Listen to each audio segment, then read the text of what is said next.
Unfortunately, PFF's Black Friday sale is no longer going on, but we have a brand new discount to give you guys right now. That is a 30% off discount this holiday season with the promo code HOLIDAY30 to get 30% off a PFF Plus subscription. You get access to our player prop tool that can help you make back whatever you pay for PFF Plus and then some. It can also help you win a fantasy football championship this year. You get the same grades and analytics that every single NFL team uses and every single college football team uses as well. And you get access to the best mock draft simulator on the planet for the 2026 NFL Draft. Again, Holiday 30 to get 30% off a PFF Plus subscription right now. We got Virginia against Duke in the ACC championship game in Charlotte, 8 p.m. Eastern time on ABC. The storyline to know in this game is very, very simple. Can Virginia win this game and avoid a nightmare scenario for the ACC? The ACC has been easily the most wide open conference in college football this year. 6 teams entered last weekend with a chance to make it to the ACC title game, and due to further chaos with SMU losing to Cal, a nightmare scenario ensued for the ACC. That nightmare scenario is that Duke, even with a 7-5 record overall on the year, still qualified for the ACC title game because only 2 of its 5 losses came in conference. If the Blue Devils win on Saturday night over Virginia, even though they're ACC champs and they're a Power 4 champion, they still most likely will not make the college football playoff with only an 8-5 record on the year. Like I said before, the committee most likely would send both the winner of Tulane and North Texas and James Madison if they beat Troy in the Sun Belt title game. And since Miami, Florida, is not in the field as an at-large team right now, the ACC could be left out of the playoff altogether. Therefore, everybody in the conference, other than probably Duke fans, are rooting for Virginia to win this game because right now the Cavaliers have a 10-2 record right now. They are pretty much locked into the number 11 seed in the playoff if they beat Duke in this game. These two programs met back in week 12, and Virginia handed Duke one of their 5 losses on the year by beating them by a 34-17 final score at Duke in that game too. You know what's funny about this? I was just thinking of, as you were going on there. I'm going back to our preseason predictions. And if you remember, my ACC prediction for the title game was Clemson over Duke. And if you would have, if you would have told me that we would have of those 2 things that could happen, Clemson winning it or Duke being in second, which one was by far the more likely outcome? I would have said Clemson winning it. And if I told you Duke was 7-5, you'd be like, "Oh, damn!" And Duke went 7-5 and could end up. I could have the runner-up part of this correct by the end of this, and nowhere near the Clemson part because they're in like 10th place or wherever they're at. And then, of course, in that case, it would be Virginia winning the ACC because everybody had that one. That just embodies this entire ACC season, really, and what's going on here. But no, I think the ultimate. See, there's 2 layers of chaos here, Max. Number 1 is if Duke wins. Number 2, I should say, is if Duke wins and James Madison and loses. Somehow Troy beat James Madison. I was just going to ask you that question. What do you do? Is it UNLV or Boise over Duke? It's either that team or Duke, or they just take Duke and just go fine. They might just take Duke. So Duke, I guess, is still alive for a playoff spot theoretically. They need Troy to beat James Madison. If Troy beat James Madison, the amount of tension in that ACC game from all over the place would just be insane. Yeah. And think about what a Boise or a UNLV could be thinking at that point. And would they do that? Would they just go, screw it, put the Mountain West team? Because because Duke, the 5 losses here, you got to remember also, one was to Tulane and another was to UConn. Yeah. I mean, even Syracuse beat UConn. It's...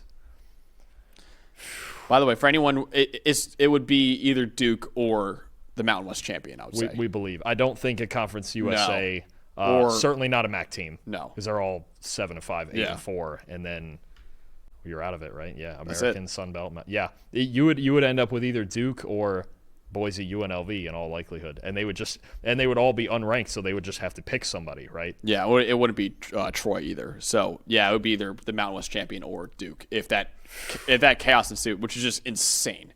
If you got after all of that roundabout, Boise State, actually did. If you got Boise a second year straight in, unbelievable. Oh, that'd be crazy. You got Boise State in for a second year, but they couldn't get a rematch with Penn State. Man, yeah, tough. That's the chaos scenario though. If Duke wins and if the Dukes of James Madison lose, then what do you do after that? That'll be a chaos scenario that I'm sure the committee will have a lot of lost sleep thinking that over the Dalton. But let's get into the actual preview of the game right now. You have the Duke offense, which at times has been outstanding this year, with Darian Mensah at quarterback, one of the best quarterbacks in the country so far this year.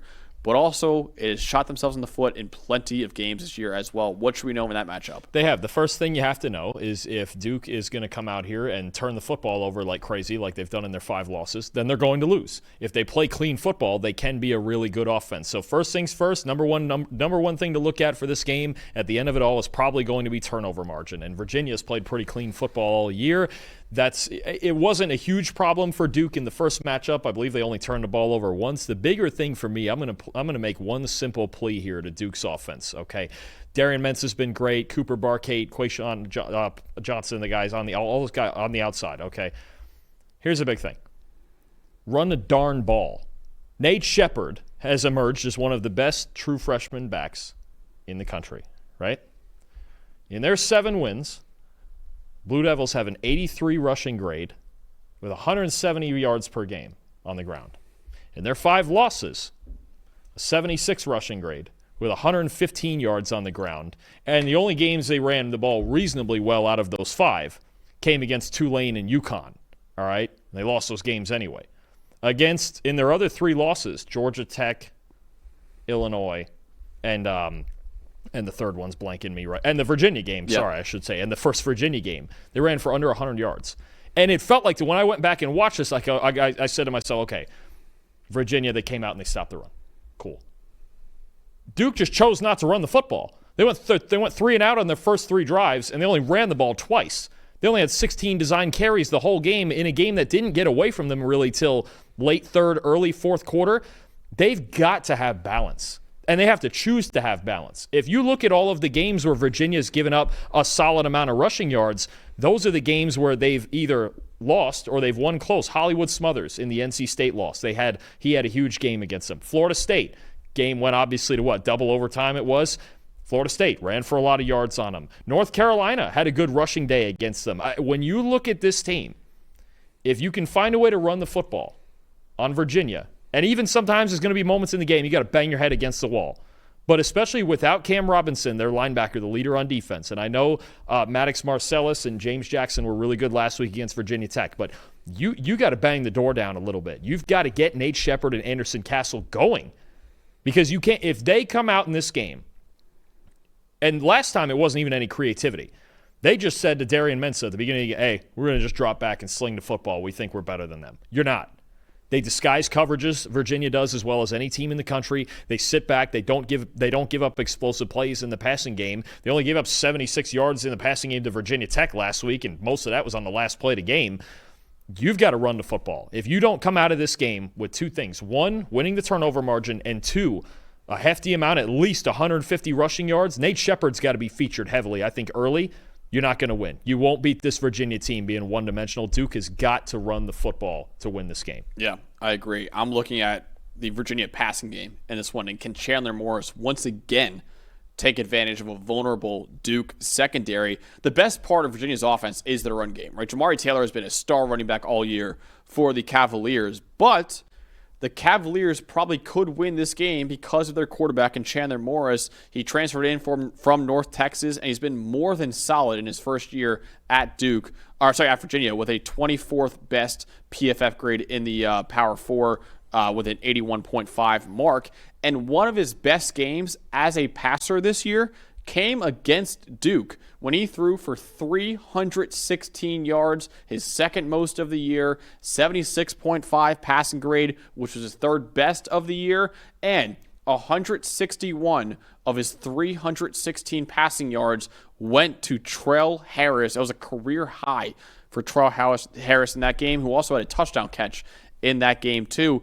That really exposed a major weakness for Duke this year, which has been their secondary. A secondary that I actually, admittedly, has a top 10 unit in the country going into the year. They have not played like that at all. We're not only a 72 coverage grade, 77th in the country. They're missing their star safety in Terry Moore, who has missed all of this year with a torn ACL that he suffered last January in their bowl game too. And Duke has had a sub-65 coverage grade in 9 of its 12 games this year. The Blue Devils have to do a better job of slowing down the Cavaliers' passing game, or else they risk Jamari Taylor taking advantage of light boxes in this game too. They've really struggled to defend the middle of the field, I think. And you look basically aside from Chandler Rivers, the rest of that coverage unit has struggled. And Chandler Morris, when he plays clean football, he's been solid inside and outside of the pocket. I feel like he's been getting better as the season goes on. Obviously missed most of the Wake Forest game, but he's come back and played really well since. I think you make a good point. Virginia, the passing game has been really good. It was good in this game the first time around, and I think Jamari Taylor in the run game obviously is going to play a big factor in this as well. Virginia's ability to have balance is big, and Chandler Morris's ability to make plays under pressure he's come through for them all year in those situations. So I do think it is something to watch. And Duke, look, Manny Diaz hasn't been able, because this coverage unit has struggled, he hasn't been able to get as creative as he wants to with the blitz packages like we're used to seeing, right? So who knows if that'll be, maybe he'll take some chances in this game. And they held Virginia down for a solid 2.5, 3 quarters in the first game, but their offense gave them absolutely nothing. But you're right, they've got to be able to cover better, I think, especially over the middle of the field. So, Dalton, will Virginia win the ACC and clinch their first playoff berth in school history, or will the nightmare scenario ensue for the ACC with Duke, a 7-5 Duke team, winning this conference? I think Virginia has shown they are the better team here. I think their defense is getting better as the year has gone on. And again, Chandler Morris, when Chandler Morris plays clean football, this team is really hard to beat because they just have a little bit of everything, right? And I do think they're the better team. I also think a big factor, more so than being better, they're the more consistent team. I don't know which Duke team is going to show up week to week, but I do know Virginia is more willing to have balance.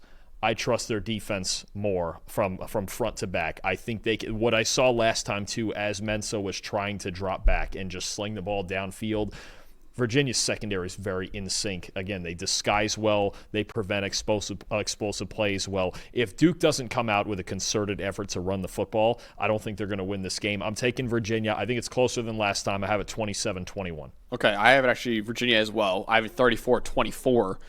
In this game. I think Virginia will have a very balanced offense in this one where they're going to take advantage of Duke's secondary. And then, of course, like I said before, with lighter boxes, Jamari Taylor could take advantage of that run defense as well. So Virginia's offense should have a lot of success in this game. I don't think Duke's will as much against a pretty talented Virginia defense. I think the Cavaliers will win this game, win the ACC, and save the ACC from its nightmare scenario. And Virginia will go to the playoff for the first time in school history and all but likely clinches the number 11 seed in that playoff with a win over Duke.